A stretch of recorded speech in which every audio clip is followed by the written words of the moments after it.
Thanks, everybody. You're going to have to bear with me here. I'm battling a little bit of a bug, and I've been on a steady diet of Sudafed and Alka-Seltzer, and so the voice is a little shot, and I've got some water and some cough drops up here. So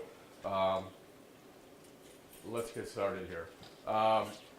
Just to add to the bio, I did my residency at University of Illinois, Chicago, same place as my partner, Dr. Hanlon, just a few decades later. I just got out of active duty with the Army about a year ago. I'm still in the reserve, so when our president makes these speeches about Afghanistan and whatnot, I have to really pay attention. There's always a chance that I'll have to make another visit, but hopefully not. I graduated with a bachelor's and master's from Eastern Illinois. I am a Chicago Catholic school byproduct. I am a Southsider, but I'm a Cub fan. So if you walk into my clinic with Sox memorabilia or, God forbid, St. Louis Cardinals, there is a chance you may not get as much numbing medication if we're going to do an injection, things of that nature.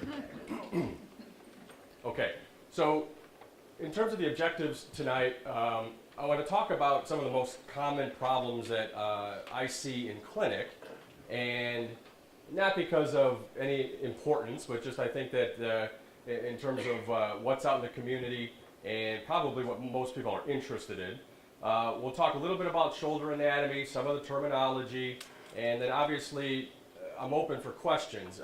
If you have something that is unclear that you want me to further discuss, or questions within the presentation, don't hesitate to ask, and obviously at the end we'll have some time for questions. Okay. I put up this website here, orthoinfo.org.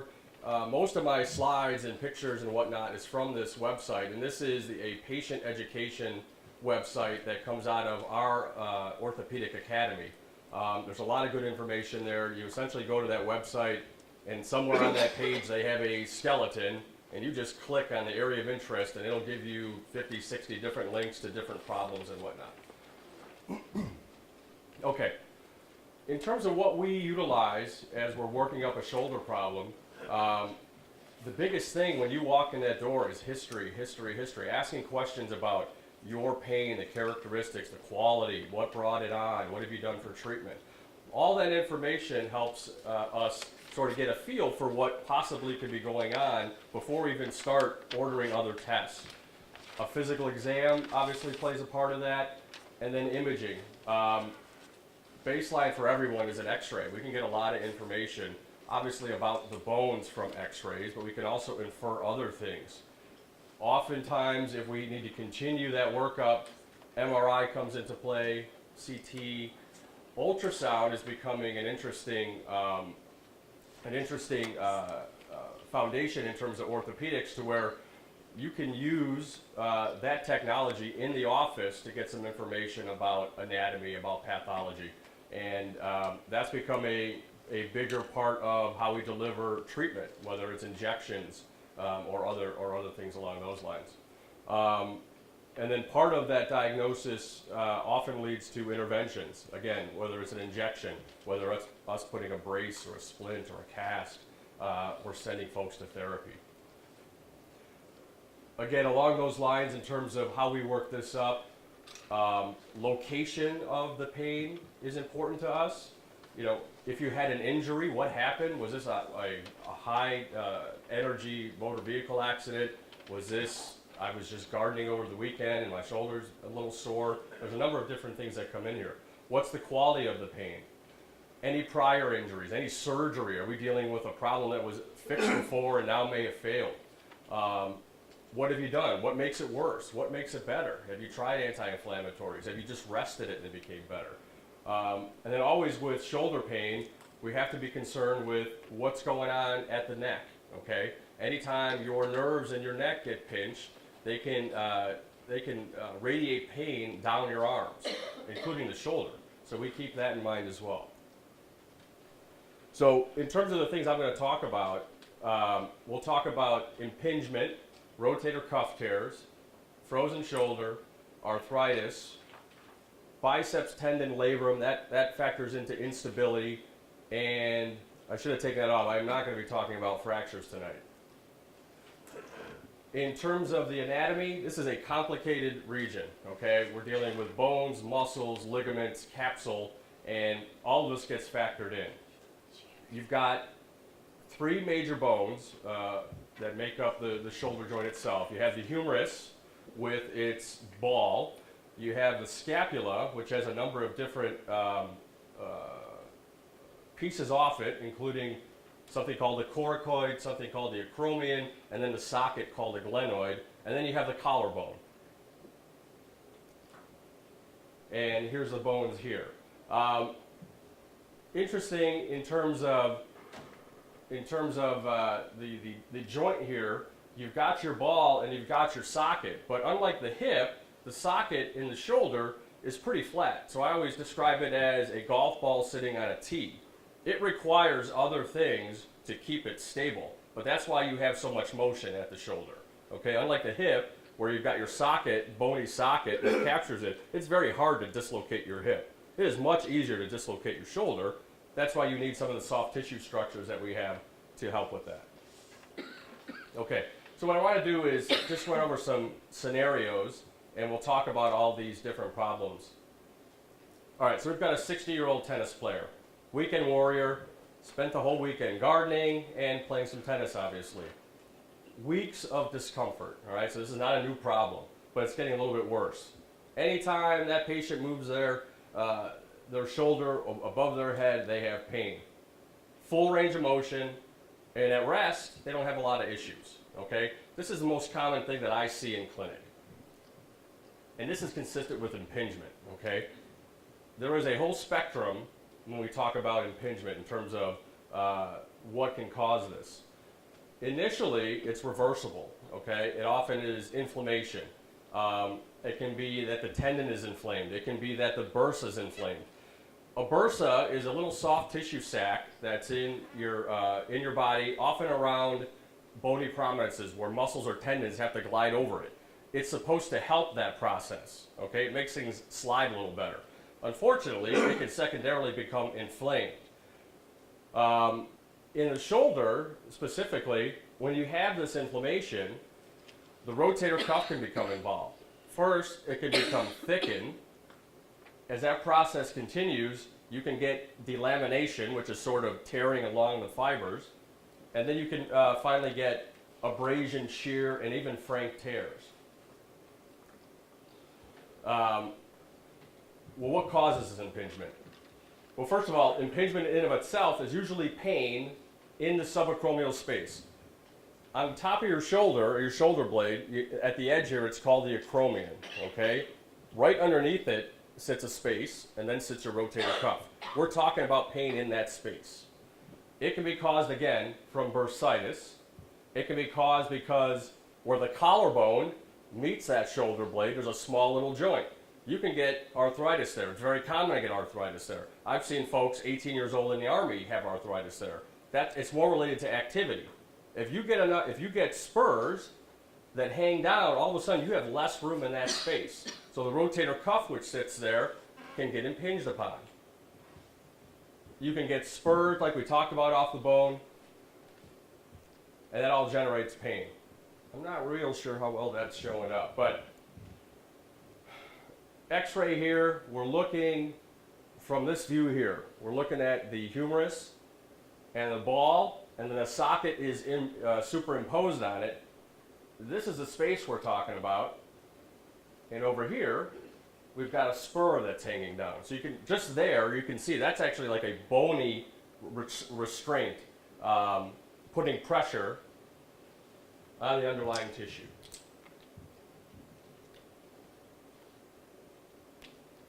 Okay, in terms of treatment, and you'll see with most of these conditions, now there are obviously times where certain injuries we need to take to surgery right away.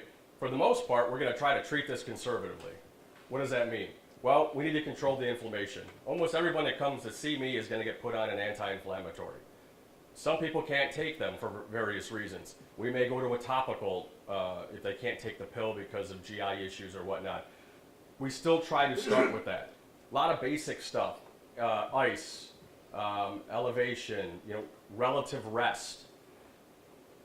This seems simple, but I tell people all the time when I ask them, well, what seems to aggravate? What makes it hurt? And they tell me, and I try to tell them, well, don't do that if you can. Now, obviously, in your job or some kind of activity you want to give it up, it's going to be hard. But there are some activities that if you can just rest a little bit and not do that as much, your pain goes down. Stroke alert, ER, Group 24C. A big part of this in terms of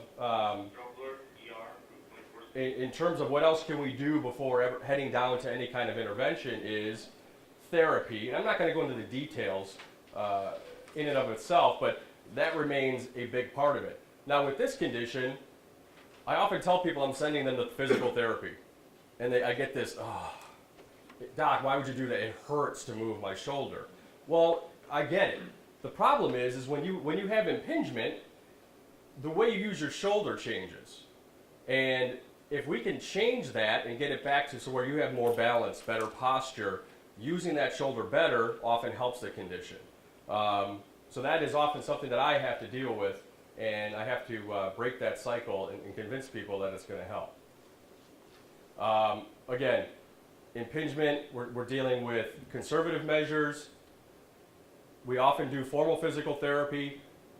I often send people 2 to 3 times a week, and that's when that gets worked out, 2 to 3 times a week when they're in therapy. It is important to do this when you're at home. This is not one of those you do it a couple times per week and you're cured. You've got to continue with those exercises. All right, let's say we've done all that and we're still hurting. Often we will recommend a cortisone injection, okay? No one is ever too excited about having a needle stuck in them, but this is a very effective treatment for a lot of folks, especially when we're just dealing with inflammation. What we're doing with cortisone is putting an anti-inflammatory right in the area of concern. We do this often to treat you. I often do it, and I get information from this, so it's almost diagnostic for me. If I put cortisone into that area and you feel better, even if it's temporary, that gives me a lot of information. That gives me information that that area is really affected, okay? Because there are a lot of different pain generators in the shoulder. So oftentimes, yes, we're putting cortisone to help you, and sometimes that's all you need. Sometimes I'll have folks get a shot and they're done. Their pain is gone. There's a lot of conditions where it returns, but this gives me a lot of information. So often we will do a cortisone injection. All right, we've done exercise, we've done anti-inflammatories, we've done therapy, we did a shot. Doc, I still hurt at your follow-up. We will likely do imaging, but after we've exhausted all of this and we know that there is impingement, then we have another option, and that would be surgery. And the way that we do it, the way that I do it, the way we do it here is arthroscopically, okay? That means I can make small little incisions around your shoulder, usually at least 3, but I reserve to make as many as I need to get the work done. But small little incisions that are about 1 centimeter in size. It takes like 1 stitch to close it, and we can do for most of these conditions that we're going to talk about, we can do surgery through that. That doesn't mean we're not doing a lot of work. It doesn't mean it doesn't necessarily hurt after surgery. There's a few people in here that I have done surgery on, and you can ask them. But we get a lot of work done through those small incisions. Your recovery is better. So essentially with the impingement, what we do is we're tuning up that shoulder, okay? We're going to create more space. We can do that by taking those bony spurs off. That in and of itself creates more space. If the cuff is either torn, delaminated, we can debride that. And oftentimes, if you do have that arthritis that we talked about where the clavicle meets the shoulder blade, we can take part of that bone away, because what happens in arthritis is that joint space that you had with the cartilage tends to narrow, you tend to lose it. We can just cut 1 centimeter of that bone and I can recreate that joint for you. It's all about creating more space. And this is just a quick picture in terms of how we do this. Got a little camera that we put in any of the holes to visualize. I can essentially visualize the whole shoulder joint and on top, and we bring our tools through our other incisions to get a lot of this work done. And I had some animations and movies. I'm going to skip through that. Let's go to the next topic. Again, we got a 60-year-old tennis player, a weekend warrior. Let's change it up a little bit. Shoulder's been hurting again for quite some time. Pain when lifting and lowering the arm or with specific movements. Now the range of motion is limited. Complaining of weakness. As this progresses, you often get pain during sleep. Even at rest sometimes we get pain. And the pain often is not just at the shoulder, but it extends down the arm. Okay? This is fairly classic for rotator cuff issues, which from the first topic we talked about can be progression of impingement. If you don't relieve that impingement, you can move on to rotator cuff tearing. So the rotator cuff, and I've had all kinds of names when patients come in. I'll ask them why they're here, and they'll tell me the rotary cuff is torn, or it's rotator cuff, and it's a cuff of tissue that surrounds the shoulder joint.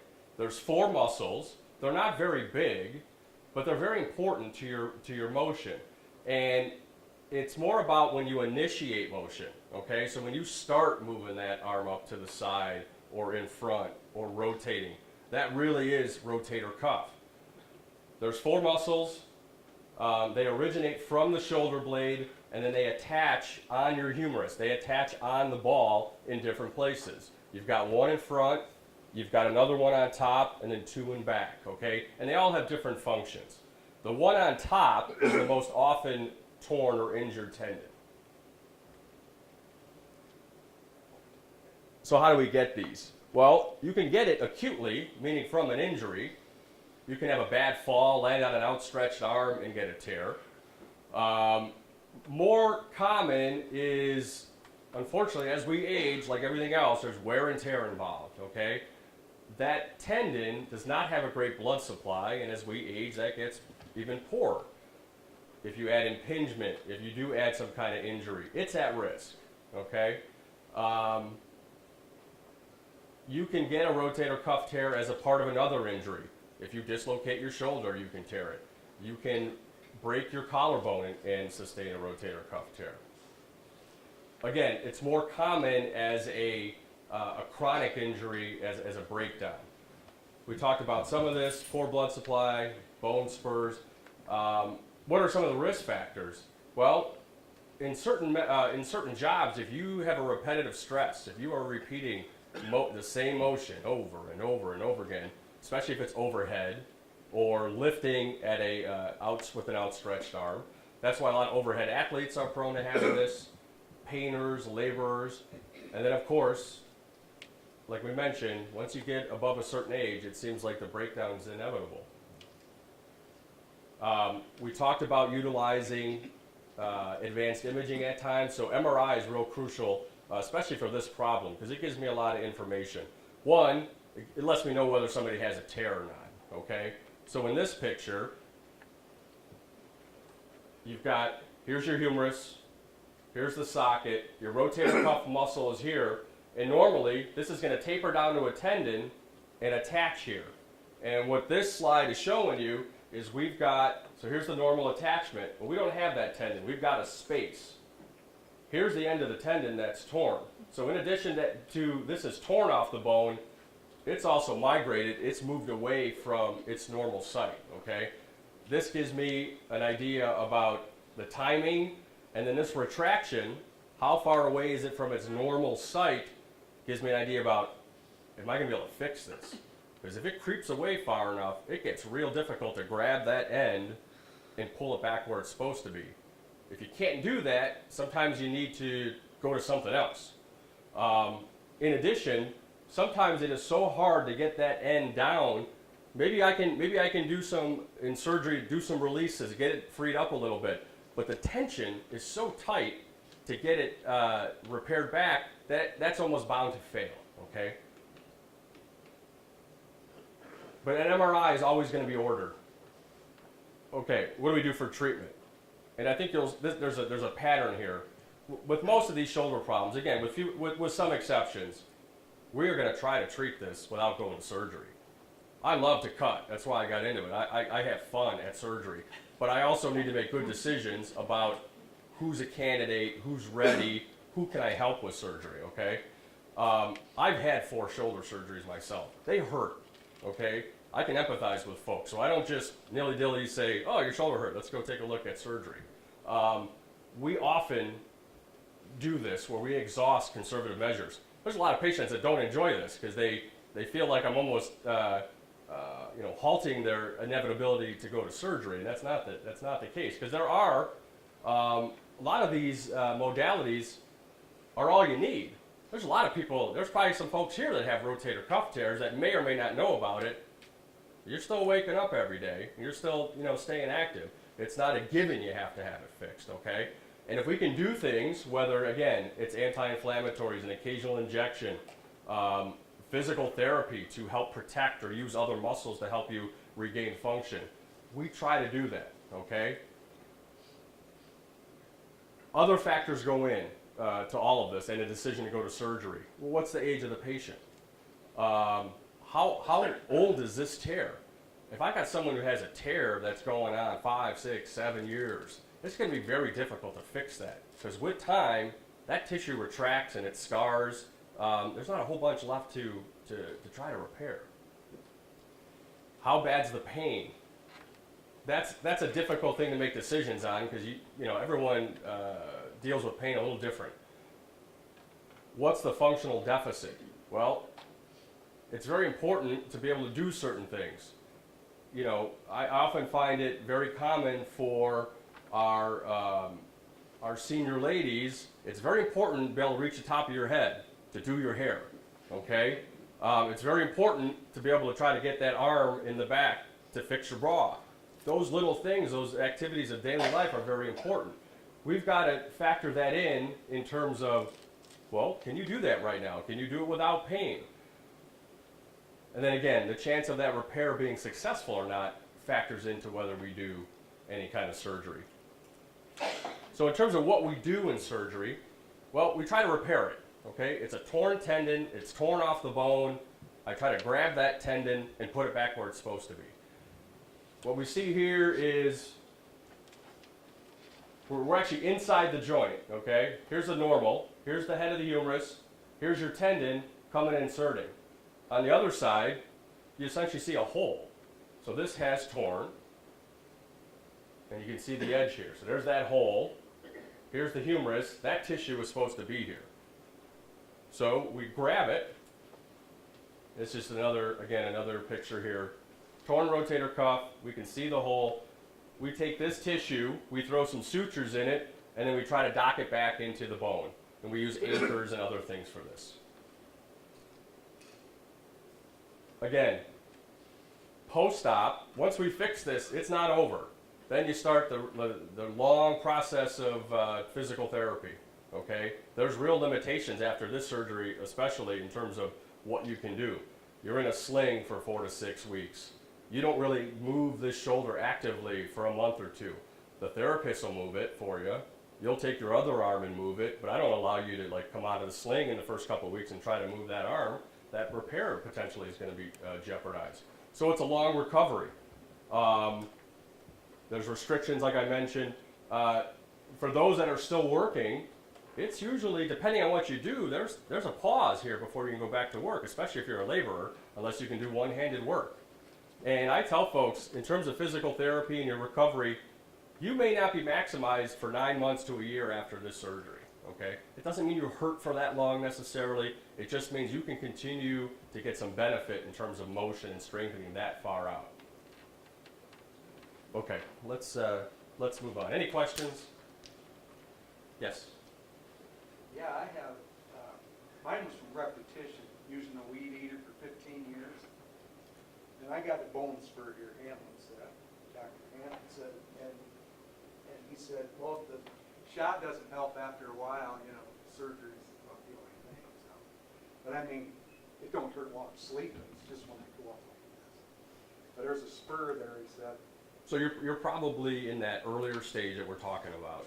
And just to sort of feed off that, I get a lot of questions about, okay, we have an MRI and you've got either your tendon looks like it's in poor shape or you frankly have a partial tear or a small tear.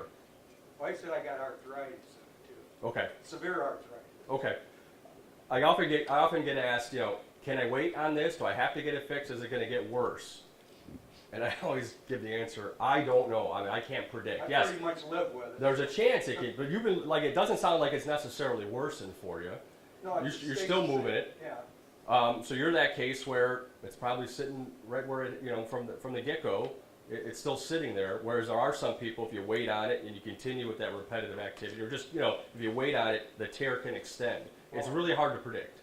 Like it was 10 years, I haven't mowed in 10 years and all of a sudden I get it. I mean, it takes that long for it to, Yeah, there's not a set timeline. oh, Everyone's a little bit different. oh, okay. Okay, so let's move on to the next topic. So now let's bump it up about 10 years. Again, still a tennis player, weekend warrior. Shoulder again has been hurting for quite some time. A lot of these things you're going to see, it doesn't really matter what the topic is, it's a lot of the same symptoms, okay? Pain worsens with activity, limited range of motion, sounds pretty similar to the last one, weakness, maybe this line's a little different. Whole bunch of crunching and popping, little snap, crackle, pop with motion. Some people even next to you while you're moving your shoulder might be able to hear it. Pain often related to weather changes. Okay, so here comes Arthur, right? Arthritis. You really have two main joints that we're talking about in the shoulder. That AC joint is we mentioned earlier. That's where the clavicle meets the acromion. That's much more common to have it. You can have that as a young person, but that's not shoulder arthritis per se. Okay, the glenohumeral joint, where that ball meets that socket. That's what we're talking about in terms of shoulder degenerative disease. Well, what is arthritis? Whenever you have two bones meeting at a joint in the human body, they're capped by a specialized tissue. Okay, it's cartilage, and it's called articular cartilage. It's a soft. It provides a bit of a cushion. It protects the underlying bone, and it gives us almost a frictionless system. Okay, articular cartilage, compared to even like ice on ice, is so much more slippery. Okay, with arthritis, you lose that. You get breakdown in that. Okay, you start to lose the volume. You may have areas where you just don't have any cartilage, and now you've got exposed bone. That bone now sees increased stress. It used to have that protective cap, and all of a sudden that bone is now seeing increased stress. Bone in our body is one of the few tissues that can actually regenerate. So when it sees stress, it makes more bone. It makes new bone. It tries to protect. So that's where you can see bone spurs. That's where you can see on x-ray where the bone actually becomes a little more solid or white, what we call sclerotic. Articular cartilage has no nerve endings. You can cut it with a knife. It doesn't hurt. You can't feel it. But the bone underneath has plenty of nerve endings. Okay, so that's what generates the pain in arthritis, in addition to inflammation and things of that nature. The most common form of arthritis is osteoarthritis. Okay, this is with age, a wear and tear phenomenon. Again, we lose that smooth covering. First it becomes frayed and roughened. That in and of itself can start damaging tissue nearby, and then again the bone starts to rub against each other, and we see some changes. Usually affects people over 50, and again, AC joint more common than the glenohumeral joint. But not as, it's much easier to treat. So on x-ray, what we see are typical findings, and this is not specific to the shoulder, it's the same thing you find in the knee and the hip. You see decreased space in between those two bones. So if we'd have taken an x-ray of this person, 30 years prior to this, you would have saw a nice little space here, okay? We see a spur coming off here. Again, that's that body's response to that increased stress. And that's all because of the cartilage wearing away. There are other forms of arthritis. You may have heard of rheumatoid arthritis. Okay, that's when you have an underlying disease where there's inflammation created, and it's a different mechanism, but again, very similar symptoms in terms of the pain and decreased motion. Rotator cuff arthropathy is another way to get arthritis. And what happens here is if you have a massive rotator cuff tear that never gets treated, remember that part of that cuff sits on top of the ball of the humerus. Well, if you've lost that roof, that protection, what we see over time is the humerus now has lost that restraint, and you'll see it move up. You'll see it not necessarily dislocate out of the joint, but you'll see it move. So this here will start to ride, and it'll actually start articulating with the acromion above it. And that's called, and that essentially is arthritis secondary to not having a rotator cuff functioning. Post-traumatic, if you have a bad enough fracture, and we'll see this with younger folks, if you have a bad enough fracture where it disrupts the blood supply to the humerus, you can get arthritis at an early age as well. So, in terms of treatment, again, we don't jump to surgery. Most of the treatment for arthritis, again, is non-surgical. Rest, change the activity so you don't provoke the pain. Physical therapy can often help with range of motion. Anti-inflammatories, cortisone injection. Unlike the injection that we showed earlier where you put it in the space on top of the rotator cuff, the injection for arthritis is to put it into the joint. That's not an easy thing to do, okay? It's much deeper. And we're already talking about, we used to have a joint space, and now we might have two bones that are right next to each other, okay? We often need to do this under image guidance. Again, moist heat, ice. I'm an ice guy, just in terms of personal preference. It doesn't really matter, whatever works. And then, has anybody had any, like a hyaluronic acid injection to the knee? The gel, the lubricant, Synvisc is one of the brands. Okay. I just had an injection done by Dr. Okay. He mixed it, whatever it was. Yeah, he likes to make a little cocktail. Right, because that's what they told me. They said, well, they're back there mixing it up for you now. So we do that in the knee, and we got some good success with it. There's a lot of studies going on in terms of doing that in the shoulder. So the slide here is, you know, when they first got this fluid from the rooster comb. Now we make it synthetically. It's not actually coming from the rooster anymore. But it's really a lubricant. It's made of the most common ingredients that are in your normal joint fluid. And the theory is you put that in an injection back into the joint, and we provide a little cushion. We're starting to use this on the shoulder. And it makes sense. I mean, if it works in the knee for some folks, why wouldn't it work in other joints? In terms of surgery, arthroscopic treatment doesn't play a big role in treating arthritis. We try it. We often will take people, especially if they're too young to have a joint replacement, and they may have a bad shoulder. We'll often go in there with the scope and try to clean things up. You know, the torn cartilage, I can go in with a shaver and some other devices, and I can make the after picture look better than a before picture, but it's not always going to translate to pain relief. Well, is that a success? It's hard to, you know, that's hard to judge. For the most part, surgery to treat arthritis is some kind of a replacement. And I'm not going to go into details about this. That's not the topic today. But in terms of what we have to offer is really two main type of replacements. They both involve metal and plastic, replacing some of the joint space that you had. The first one developed is just your conventional shoulder replacement, where you have a stem, we put in a new ball, and then you get essentially a new socket.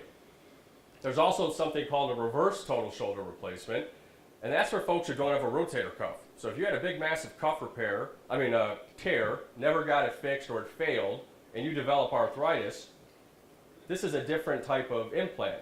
Now we actually put the ball, we reverse it. We put the ball onto the socket, we put the socket on the other side, and the reason we do that is because you no longer have a rotator cuff to initiate motion and do that rotation. So by switching it, we're changing the muscles that help lift the shoulder. And this just gives you an idea of what it looks like on x-ray when you get a replacement and some of the components. And this is the reverse that we were talking about, where we actually put the ball on the socket. We just switch the orientation. Okay. Two more, and they're much shorter. Let's go with our 7-year-old tennis player again, weekend warrior. Has shoulder pain. no injury history whatsoever. Not real sure why they have pain. They woke up with it one day. They're stiff. Difficulty moving the shoulder in all planes, not just one motion seems to aggravate it. They just can't really move it. And then I just sort of threw, they're also diabetic. So here, we're thinking about the possibility of frozen shoulder, adhesive capsulitis, okay? This is a condition where the capsule around the shoulder essentially thickens and scars. And you get adhesions that develop, and then in many cases you just don't have enough joint fluid in order to cushion the joint. The hallmark of this condition is either on your own you don't move it, and anyone else trying to move it can't move it, okay? So I often have people tell me they can't move their arm. I'll ask them to move it, and they'll give me, they'll go to here, and then it hurts, and they stop. Well, then I'll try to move it. It still hurts them, but I can often get their arm all the way up, okay?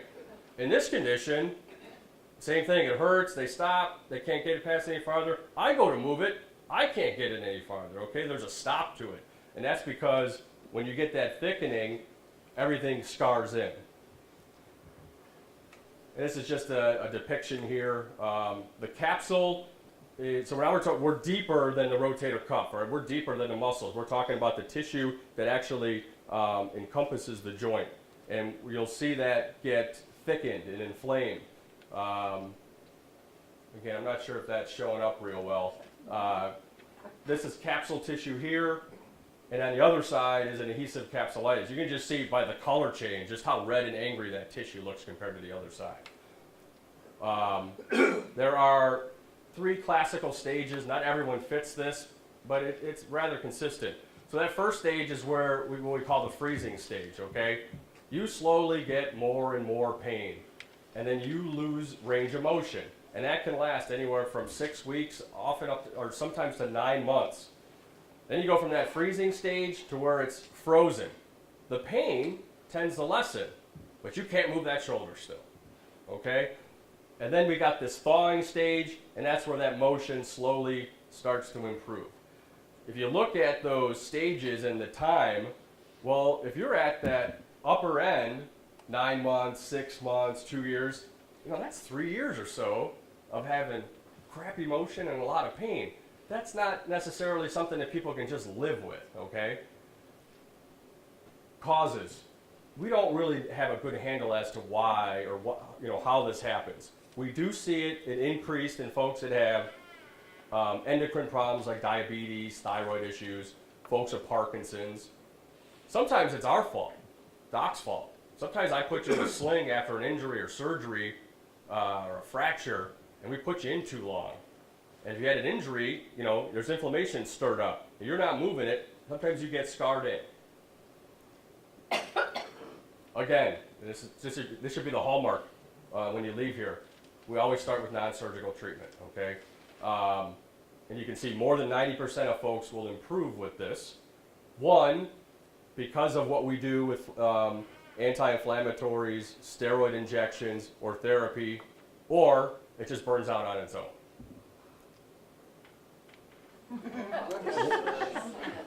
Once in a while, we do have to intervene because it's either too painful, we've lost motion, and all these things we've tried just aren't working.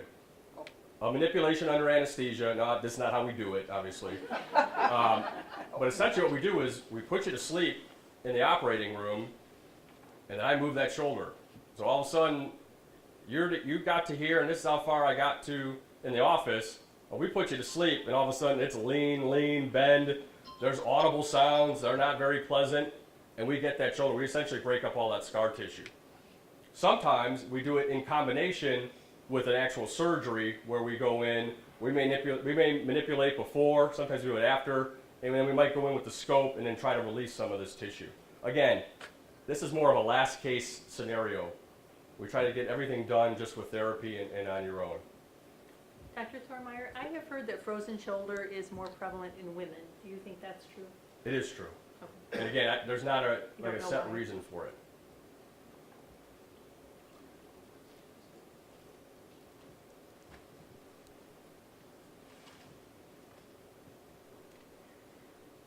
Okay, I think this is last topic.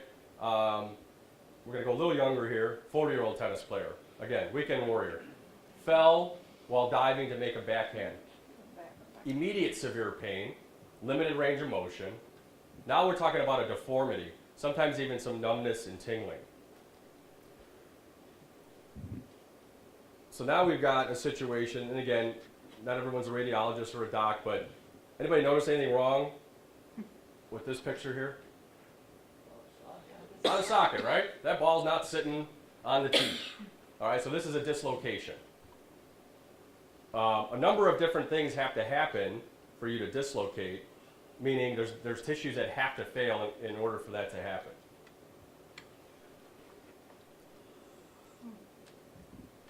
I was hoping to have a better picture.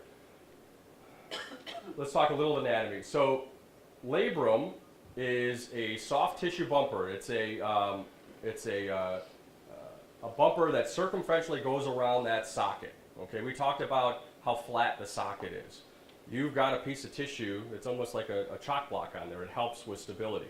It keeps that shoulder centered. In order for that ball to leave, that has to be injured. Okay, so we will inevitably use, I shouldn't say inevitably, most of the time when you have a traumatic dislocation, you are going to tear that tissue. Now, there are some people that have conditions that are just loosey-goosey everywhere. Those are the folks that do the party tricks where they can take their thumb and bend it back and touch their forearm and whatnot. A lot of those people can actually dislocate their joints and put them back. That's not what we're talking about. We're talking about an injury here. Usually have torn tissue. Number of different ways to get it. You can fall on an outstretched arm. You can have a direct blow to the shoulder, so that's why we see this in football. You can have a sudden pull when you're trying to lift a heavy object. Now, I'm talking about labrum and biceps injuries, not necessarily just dislocation here. And then throwing athletes and weightlifters you can experience labrum tears, and not even necessarily from a dislocation. You just put enough stress in that area, you can get a tear there. Biceps plays into this because it attaches in that same area. So at the top of your socket, remember we're talking, you have a labrum that circumferentially goes around. At the top of that labrum, that's where your biceps attaches. So you have the biceps muscle, you actually have two tendons. One of those tendons actually goes into the shoulder joint and attaches. It is almost always involved when you have rotator cuff issues. So when you're getting treated, if you end up going to surgery for a rotator cuff tear, it is so rare to not have anything going on with the biceps that we often treat both. So the biceps attaches in the shoulder. It is a big pain generator. This is another thing that we treat, again, conservatively first, but often with surgery for shoulder pain. You can tear your bicep. You can tear it where it attaches at the elbow. You can tear it where it attaches at the shoulder. If you tear it and you lose that connection, you can often get a deformity. I think I have a picture of that coming up. This is just, again, some anatomy. The labrum, it's not, again, it's a piece of tissue that surrounds the socket. It helps with stability. And then here's that biceps tendon. So there's our biceps muscle that we're often trying to work out with curls and whatnot. It tapers into a tendon. It's actually in the shoulder joint. It's something that I can see at the time of arthroscopy.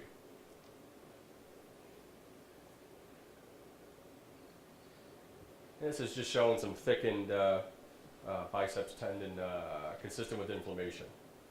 Here's that Popeye deformity that we're talking about. So if it tears at the shoulder, you've lost that connection up here. It can often start to creep away, and then your muscle belly will move down towards the elbow, and you can get this characteristic deformity.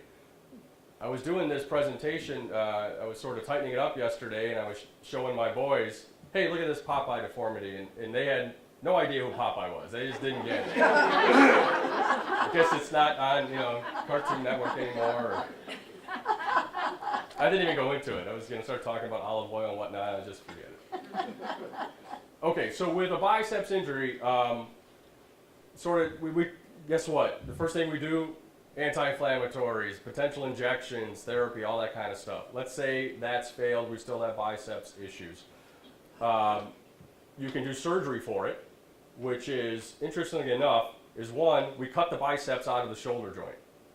I just told you that if you have an injury and we cut it, you can get a Popeye deformity. You can. it doesn't really translate to any kind of functional deficit. Meaning, sometimes we cut it during surgery and we let it fly. And you may get that bit of deformity, but you still have good strength and you're able to move it. You just have a little bit of that deformity, okay? For certain folks that maybe we're taking the surgery, but we need to do the surgery quick because they're poor surgical candidates or whatnot, we may do that. I often will just repair it back down, okay? So we can make a incision. I do like a mini open incision. There's a number of different ways to do it. But if I cut that tendon to get it out of the shoulder, because it's a pain generator in the shoulder, it often pulls on that tissue, I will make an incision, go find that tendon, shorten it, and then I reattach it. Except I don't reattach it in the shoulder anymore, I put it lower down on the arm. That keeps you from having that cosmetic deformity. And I know people often don't like to see surgical pictures, but essentially, here's where it is. We've cut that tendon, we make the incision, we take the tendon out of we get the end of it out of the body, throw a stitch in it, shorten it, and then reattach it to bone. I am going to skip this. This again was just talking about instability of the shoulder. Again, take home point, first line of treatment for most of these injuries, we're going to start with non-op. Okay, we're at the end here, folks. In terms of what you can get done here, what I do is all these things that we talked about, with the exception of the arthritis, in terms of fixing the problem, we can all do that I can do it through the scope, okay? So impingement, repairing the cuff, any of these biceps procedures, instability, if you have what's called a shoulder separation, we can do that through the scope. There's a newer procedure that I've learned to do called superior capsular reconstruction. If you have a rotator cuff tear that's big enough, or the tissue's poor enough, and we can't repair it, and you have that big hole that we were talking about, if you are on the younger side, you don't have a lot of arthritis, for a while we didn't have an option. Unless you did some kind of big surgery where you actually took tendons from different parts of the body and reconstructed. Now what we can do is take some tissue out of the freezer, cadaver tissue, and we put a roof over that spot. It's not meant to take over for the rotator cuff, but it's meant to be protective from that humerus moving up again. And what we found is it helps with pain and people get motion back. So that's something that's an option for folks that don't have rotator cuffs that are able to be repaired and they're on the younger side. They don't have arthritis. What's coming soon in terms of here, well, Shane's here, so I can maybe keep pressing him. We're doing ultrasound guided injections, but we're borrowing equipment from upstairs. Hopefully soon we're going to have ultrasound in the clinic, so we can do a lot of these injections that sometimes we send you to radiology for certain injections because they've got more equipment than us. But with ultrasound and that emerging technology, we're able to do a lot of different injections to different places in the body, not just shoulder injections. Prp and stem cells, again, with the use of ultrasound. It's a little controversial, but this is where we take your own tissue that has the potential to regenerate into other tissue, and we do targeted injections. So this is sort of ongoing new type of stuff that we're using for all different kinds of problems, whether it's tendonitis, cartilage loss. That stuff is not, there's ongoing research on it. We know it works. We're not exactly sure how it does and how to make it work every time. But again, that's stuff that we're certainly considering doing. And then shoulder replacements, okay? We've been sending those off for a while before I got here. We just didn't have anybody to do it, but this is gonna, start happening at a quicker pace here. I don't know if I'll ever catch up to my partner in terms of how many, knees and hips he does, but we at least will be able to treat our folks here at home. All right, there's all my kiddos. I'm done. Thank you for listening. I hope I didn't lecture too much, and I hope you got something out of it. What kind of question do you guys got? All right, hold on. There's lots of questions. Let me take a drink here.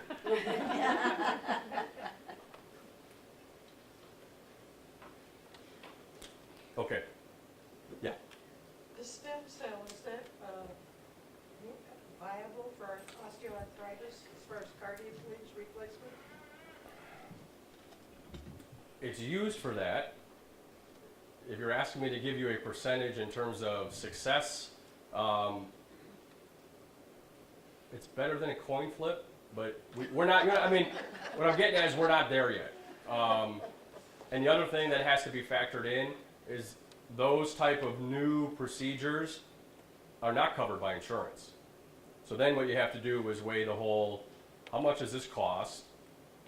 What are the chances it's going to help? And you know, what gets factored in is, you know, how bad's your arthritis? Frankly, your age, because we're taking your tissue and we're giving it back to you in a different place, and we're trying to concentrate, you know, cells that can turn into other types of tissue. So there's a lot of different factors. And it's new, it's sort of exciting. We don't have all the answers yet. No clinical trials. Oh no, they're ongoing, but we don't have any set, you know, oh, this is where we're headed, this is what's going to be available. There's plenty of people that do it. We can, like, you can do the injections. Again, the success probability is difficult to answer. Yeah. Here, like 2 weeks ago, I went to shake the blanket out on the deck, and I come in to fold it up, and it's like this arm just locked up, and I thought I was ready to have a little emergency thing. And I just tried to bring the blanket back on the couch, and all of a sudden it popped, and it was fine. I couldn't understand what the heck that was. I mean, it's just like locked up. I couldn't move it for nothing. I don't know if that's a nerve thing or. So popping can be from a number of different things. Well, I can hear my bone every once in a while. So, right, so you can get obviously adventitious sounds from if you have arthritis. You can get that from, if your inflammation's bad enough, especially in the shoulder, when you get bursitis, that tissue can get thick.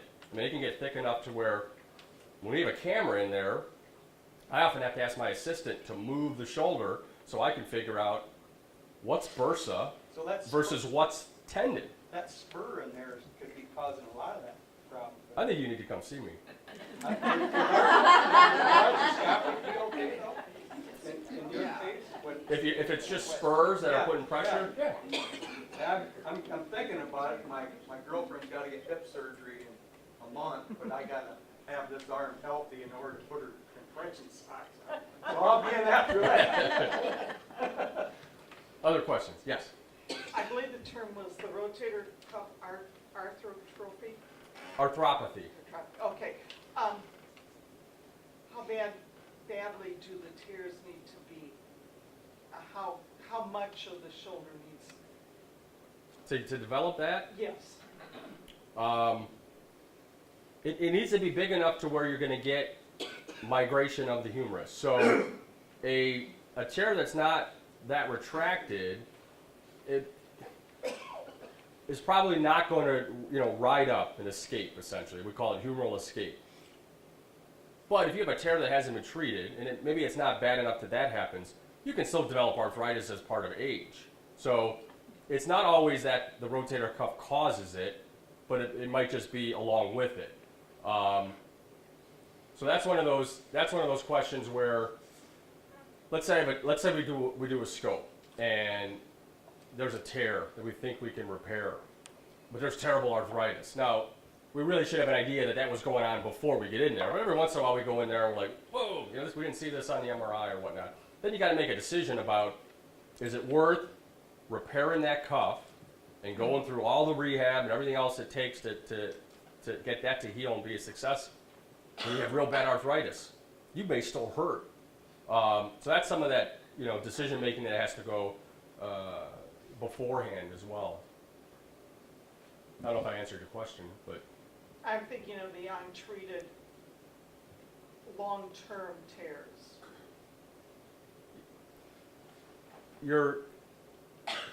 there's a high chance you're definitely going to get arthritis.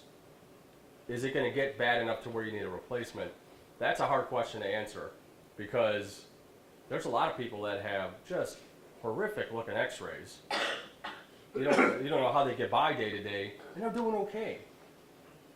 So it's really hard to answer. Yes? you have a suggestion on all of we who have arthritis, how we can help it? Well, I guess it depends on what you've done so far. Anti-inflammatories, activity modification, that's one of those balances. And it's same with the hip, same with the knee. We want people to stay active. There are certain exercises, though, that are probably not a great idea. So any kind of real loading through those joints. So let's take a step back and go to like hip and knee. I always tell people to try to exercise as much as they can, keep the knee or hip loosened and stay in shape. But running, when you have real bad arthritis, hip or knee, is probably not a good idea. So we try to steer towards other kind of activities, swimming, bicycle, things that don't load the joint as much. With the shoulder, it's a little different. We try to limit overhead activities, anything that really aggravates it. But certainly anti-inflammatories, an occasional injection. Again, when we put up injections in terms of treatment, this isn't like everyone with arthritis needs an injection, but if it gets bad enough or you get a flare-up, it's certainly something to try. And if that helps you manage day to day and we get months out of it, I consider that a success because you can get a couple per year. We can't give injections. That's another thing. There's sometimes where we give them an injection and they feel great for about 3 weeks, a month, and then it wears off and they're back in the office, I want another injection. I can't give you another one. There are some side effects related to those injections. So we need to get better relief. We need to get at least, we're hoping to get a minimum of like 3-4 months out of them because you can get a couple per year. But that factors into that treatment. Yes? Do you have any idea how soon the PRP will be here?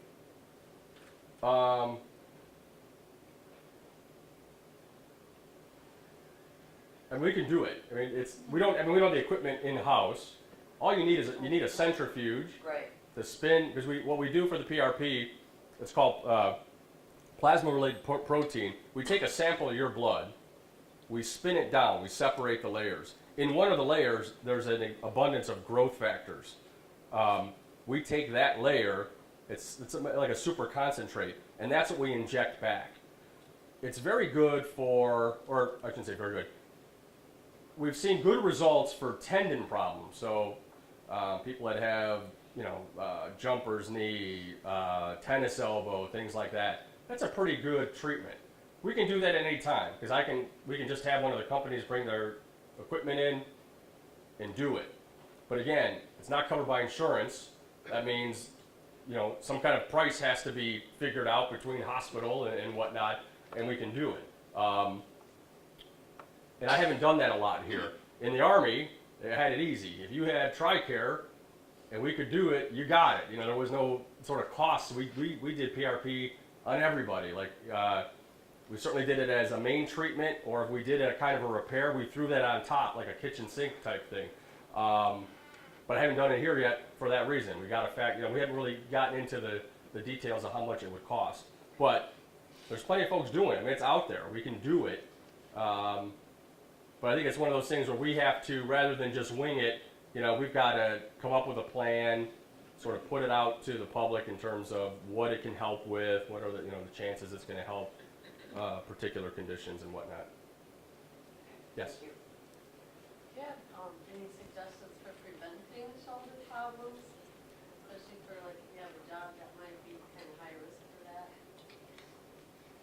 Is there certainly Well, exercises or anything? if I had a better answer, I would have tried to done that myself because I had 3 before I was 21. They were all baseball related. So that's a difficult question to answer, but obviously if pain develops from that repetitive motion and loading or whatnot, and you don't at least treat it early on, you sort of set up for problems down the line. I guess early intervention, and I know this is sort of evading the question a little bit, but any of that early intervention with the conservative type measures, I would probably go with that right away, rather than just try to gut it out. Yes? Well, what exercises can you do to keep your shoulders healthy?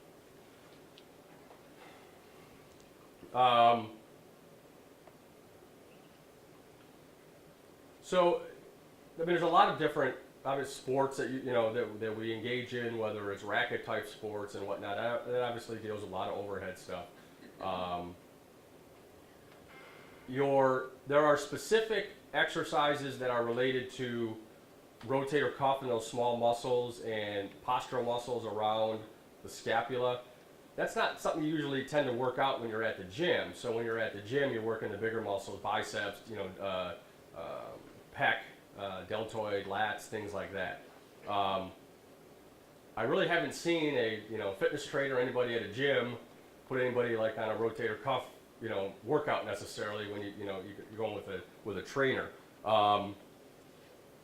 So again, it's a hard question to answer. I guess it depends if you have pain with any of these exercises or sports-related activities. Is there anything specific to your shoulder? I just thought there must be exercises you can do that would strengthen the muscles in your shoulders that would keep you. Like what do they? Like when you send people to rehab, don't they give them? Yeah, so that they tend to do like I said, they tend to do like rotator cuff program, which is a lot of they use therabands and pulleys. It's a lot of rotation. It's a lot of those small muscles, initiation of motion. And then obviously in terms of just like global shoulder health, shoulder press, flies, anything around the chest and shoulders, those bigger muscle groups are healthy for you to a certain point. Yes? Is there anything on orthoinfo.org that would, for exercise? Yes, there is. Okay. Most of it is geared towards you looking up a particular problem or location in the shoulder or whatnot, and then within that, those conservative treatment options, they'll have these links to certain exercises. That I did see pop up. Like it'll give you a page with 4 or 5 different exercises you can do at home. What was that website? Orthoinfo.org. Info? Right there. There it is on the screen. Oh, okay. Yes. That knee injection with the chicken stuff, The rooster coat. Yeah. rooster coat, does that work well enough for the shoulder, for the knee that you're not going to be able to use it for the shoulder? Or you're just experimenting with the shoulder? Well, Does it work with the knee? yes. Not too many people have had that though, correct? But it is one of those trial and error type things because it's not a medication. It's more of it's an additive. We're adding the component. It's a lubricant essentially. Don't know if it works till you try it. You're going to try it in the shoulders then? I've done it in the shoulder. Shoulder? They just haven't done a lot of studies on it. When the manufacturer of this injection did all studies, they concentrated on the knee. Well, it's the same kind of synovial joint, so we've been just using it in other places. And I know one of the shoulder surgeons in the area uses it a ton. And I sort of heard that she was using it, and it's just like, well, why not? There's not a lot of side effects to the medication or to the injection. But does it last longer than the collagen that they were talking about earlier? It's really different person to person. Same thing. I get asked that a lot about. Excuse me. Steroid. Which one lasts longer? Which one's better? It's different for everybody. I've had both. Steroid works for me. The lubricant didn't do much for me. I don't have real bad. Excuse me. I don't have real bad arthritis. I had a meniscal tear with a little bit of degeneration, but so it's one of those trial and error type things. But I have some people that get good sustained relief from them. They come like once a year and get an injection and it helps. So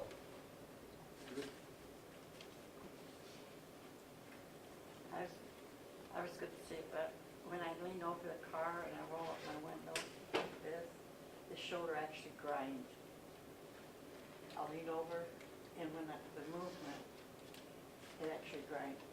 I cannot believe it, but it doesn't hurt. I don't have any issue.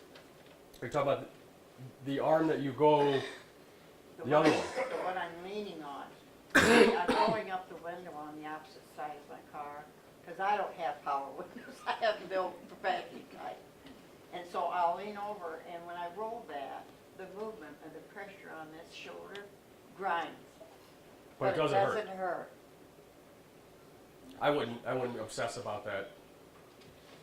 And my shot didn't work. And you got I don't know. cortisone? You got I steroid or? I got his cocktail, whatever it is. Oh, that's right, that's right. You might have got a mix of both. Right, and usually they work, but this time it didn't, so I was gonna make an appointment for that. That unfortunately, sometimes is the natural history is, as your arthritis with age tends to worsen the effect of those shots, sometimes shorten in terms of the duration of, alleviating your pain. Well, I had one knee replacement, but I can't get the other one. I need the other one replaced, but I have to deal with it because I have lymphedema in that leg, and I get cellulitis easy because of the lymphedema. So, and Dr. Hammond says, you don't want that if you have surgery. So I just deal with it. Have you had the? I already asked you this? Did you have the? Have you had the gel? I don't know if he's giving me the gel or not yet. Or it might have been in your combo. It might have been in that cocktail. It could have That would be, if it wasn't, that would probably be the next step. Anything else? Okay, folks, thanks for your attention. Birthday.